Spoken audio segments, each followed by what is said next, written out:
We learned in the last video that if we want to transform a vector in n dimensions into m dimensions, and we know that that transformation is a linear transformation, it obeys the two properties of a linear transformation, we can find the matrix that will perform that transformation by calculating A as consisting of the columns, with columns consisting of the standard basis vectors in their transformed state. Okay, now this may seem, again, very symbolic here, but let's go ahead and apply this to a situation where we would find this to be useful. Let's say we want to conduct some rotations in 2 and 3 dimensions. So in our case, we're going to be focusing in this first example on vectors that start in R2, and because all we're going to do is rotate them, they're going to still be in 2 dimensions. Let's say we want to rotate a vector in R2 by 90 degrees or pi over 2 radians in the counterclockwise direction. Find the matrix that performs this operation. Well, we can give as an example, we can say that maybe this one here, we want to rotate that 90 degrees in the counterclockwise direction. So what will that look like? Well, first of all, counterclockwise is this way, and we want to rotate it so that the vector that we get is 90 degrees to the original vector. Now this can be a daunting task if we're just asked to build a matrix and guess on it, but by using the linear transformation theorem, that being this theorem which tells us how to find that A matrix, we can more easily find A. Okay, now this is going to be a linear transformation because we already know that matrices rotate vectors. So we're going to rest on that confidence for now. And to find the A matrix that will rotate any vector, not just the one that we've drawn here, what we need to construct is the transformation of the basis vectors in the dimension that we are in. Okay, so that means that we need to transform E1, which is the 1, 0 vector. That'll be the first column of A.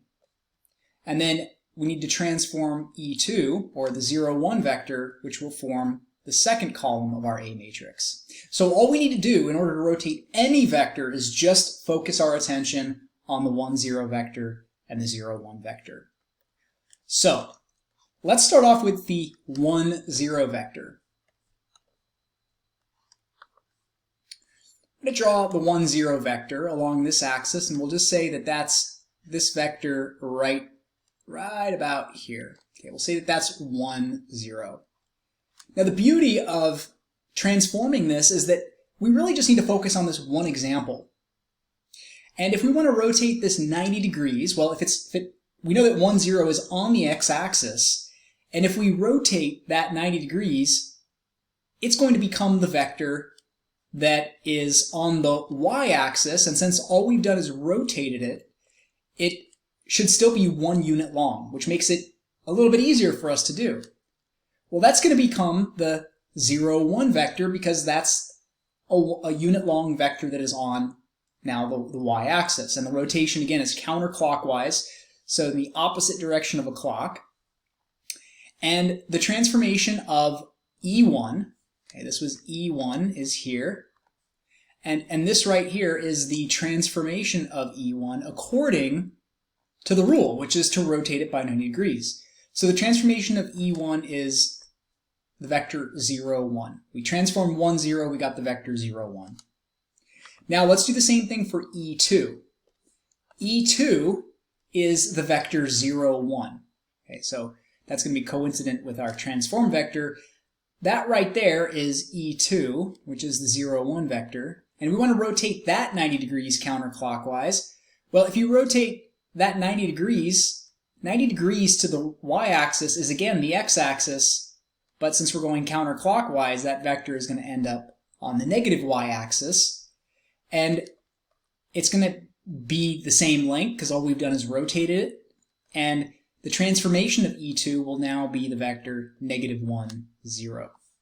So that means that the transformation of E2, the second column of our A matrix, will be the vector -1, 0.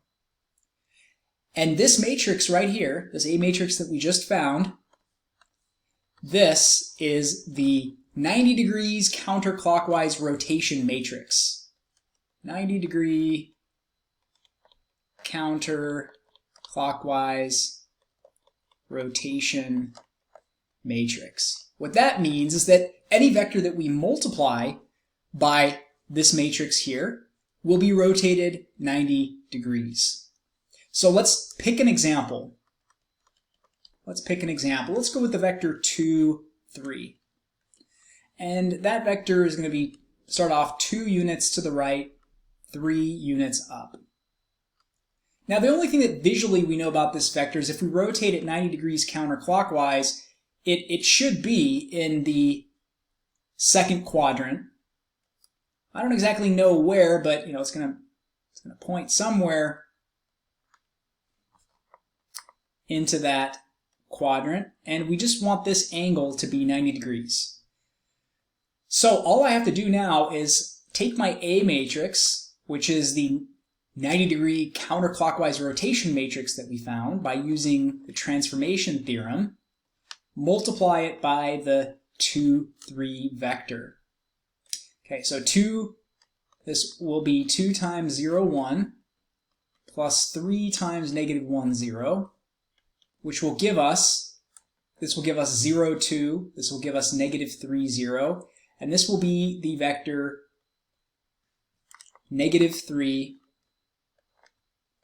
+2. So this vector that we get over here in this quadrant should be at the position -3, +2. Now there's ways of verifying that this is in fact a 90-degree angle, but for all intents and purposes it looks to be 90 degrees, so that's a good positive start. We can also take something that we know, like maybe the vector 0, -1. And if we took the vector 0, -1, which would be this vector right here, or better yet, yeah, let's go with 0, -1. We know that that vector should become the vector 1, 0 when we rotate it counterclockwise. Let's check and see that that does indeed work. So if I take my 90-degree counterclockwise rotation matrix and I multiply it by the 0, -1 vector, I'll have 0 times 0, 1 plus -1 times -1, 0, which lo and behold gives us the vector 1, 0 as we had hoped, as we had expected. So we have at least 2 examples that justify that we found the correct matrix. And all we had to do was transform the standard basis vectors of the dimension that we start in and write those transformations as the columns of the A matrix. Now let's jump to a more general problem. Find a matrix that rotates a vector in R2 by theta radians in the counterclockwise direction. Well, this theta could be any theta. So let's go ahead and map this out. We know that A is going to consist of the transformation of the standard basis vectors in the dimension that we start in, which is 2 dimensions. So we'll have the transformation of E1 and E2 as the columns of A. So let's start off with E1.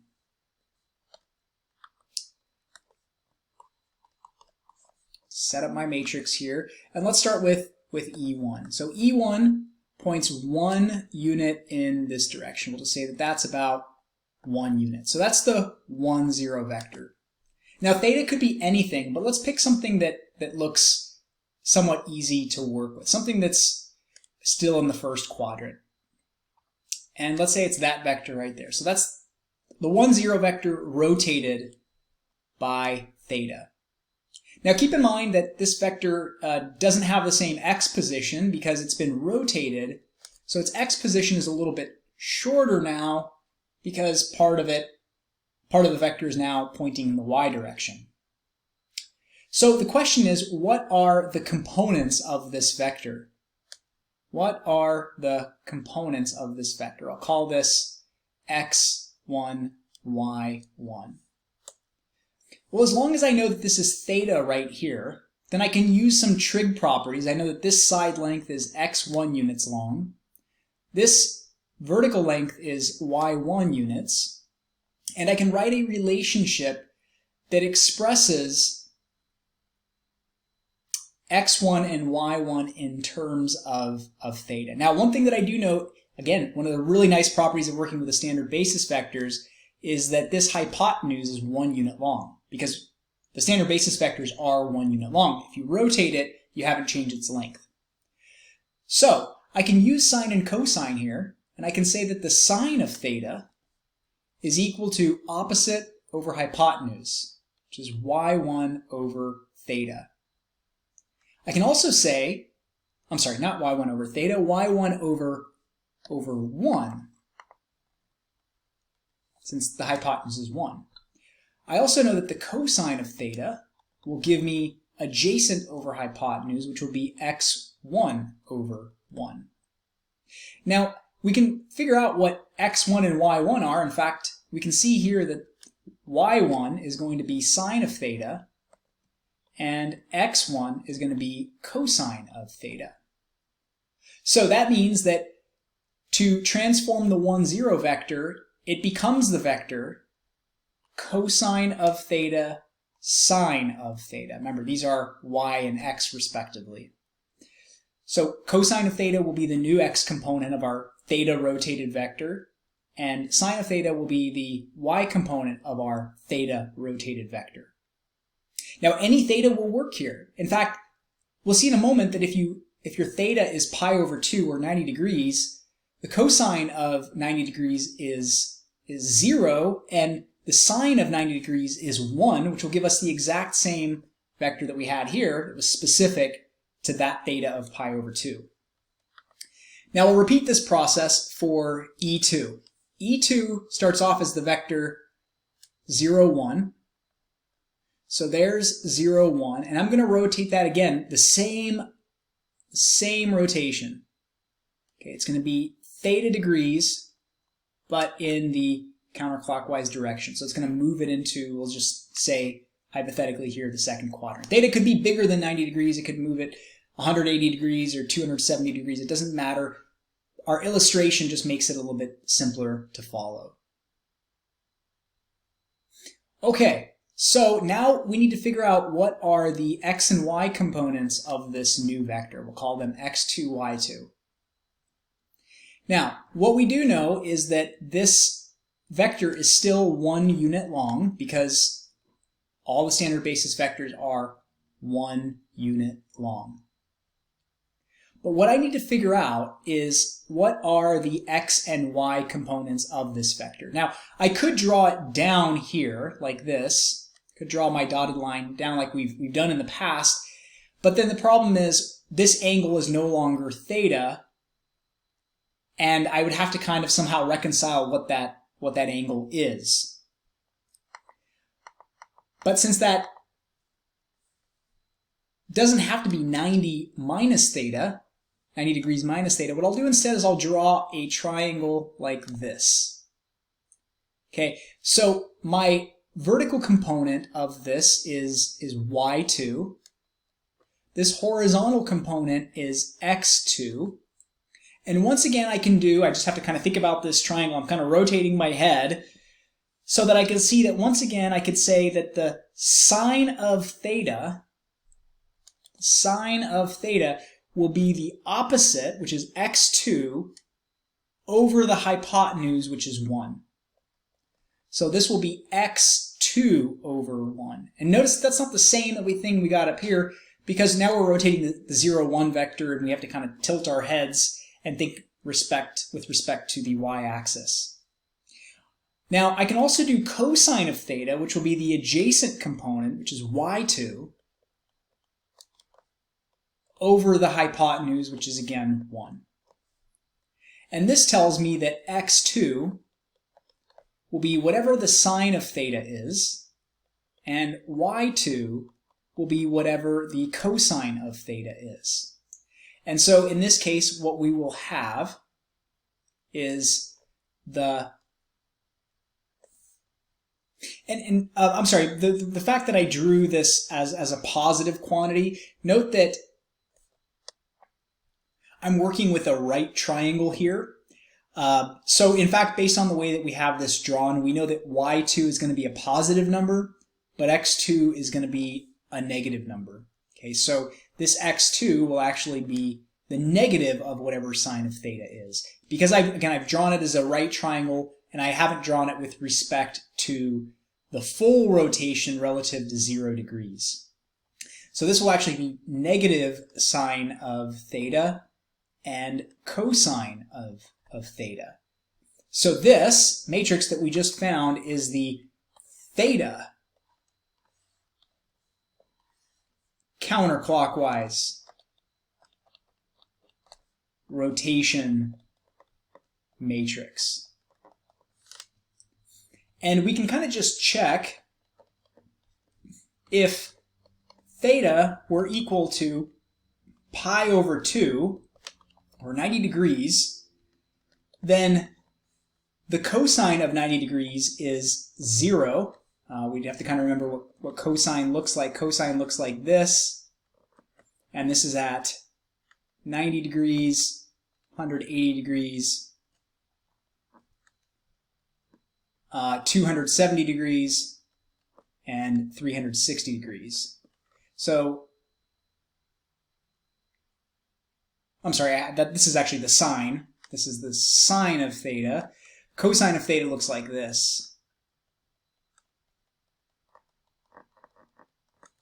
And cosine of 90 degrees is 0. Sine of 90 degrees is 1. The negative of the sine of 90 degrees is, well, the negative of a positive 1, which is negative 1. And the cosine of 90 degrees we already know is 0, and we see that we get exactly the same matrix as we did up here. But now we can just insert whatever theta we want. Whether we're in radians or degrees is just going to depend on what mode our calculator is set in. And so we just found a beautiful rotation matrix that will allow us to change the theta and be able to still ensure that we get a rotation that we need. Now, this is a very common matrix used in engineering and physics. When there are some sort of rotational forces, this matrix can be very helpful. Let's look at one more here for rotations. In another video, we'll take a look at a bunch of other types of transformations that are linear, that aren't necessarily focused on rotating. But here, let's go ahead and do one more rotation. Specifically, find a matrix that rotates a vector in R3 by 90 degrees, which is pi over 2 radians in the clockwise direction around or about the z-axis. Okay, so this may sound like a daunting task, but let's draw it out. So we'll just say that this is x, y, and z. Actually, let's go ahead and let's go y, x, and z like that.